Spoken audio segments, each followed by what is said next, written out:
టమాటా పలుకుల పచ్చడి ఎంతమందికి ఇష్టమండి కామెంట్ చేసేయండి. పచ్చడి అయితే సూపర్ టేస్ట్గా ఉంటుంది. ఈ పచ్చడి చేసుకున్న రోజు రైస్ అయితే కంపల్సరీగా ఎక్స్ట్రా తింటానండి నేను. ముందుగా అయితే దీనికోసం స్టవ్ మీద కళాయి పెట్టుకొని అందులో ఆయిల్ వేసి పలుకులను అయితే బాగా వేయించుకోవాలండి, మంచి వాసన వచ్చేంత వరకు. వేగితేనే బాగా టేస్ట్ అన్నది బాగుంటుందండి. అవి వేగిన తర్వాత పక్కన తీసి పెట్టుకోవాలి. అదే కళాయిలో కొంచెం జీలకర్ర, ఉల్లిపాయలు అయితే వేసుకొని బాగా వేయించుకోవాలండి. అంటే మరీ అంత బాగా వేగవసరం లేదు, నార్మల్గా వేగితే సరిపోతుంది. ఇప్పుడు అందులోనే ఎండుమిర్చిని అయితే వేసుకోవాలి. ఎండుమిర్చిని ముక్కలు చేసి వేసుకుంటే బాగుంటుందండి. ఆ స్పైసీ కరెక్ట్గా వస్తుంది అనమాట, బాగా వేగుతాయి. ఇప్పుడు అవి కూడా వేగిన తర్వాత అందులోనే టమాటాలు కూడా వేసుకొని బాగా కలుపుకోవాలి.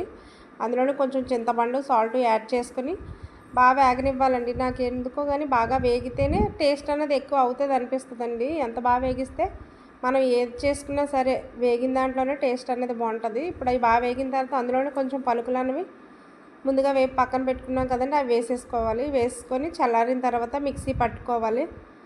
మిక్సీ పట్టుకొని మరీ అంత మెత్తగా మిక్సీ పట్టుకోకూడదండి, కొంచెం ఏంటో అంటారు కదా గరుగ్గా ఉండేటట్టు పేస్ట్ పట్టుకొని అందులోనే పోపు పెట్టుకొని తింటే చాలా బాగుంటుందండి.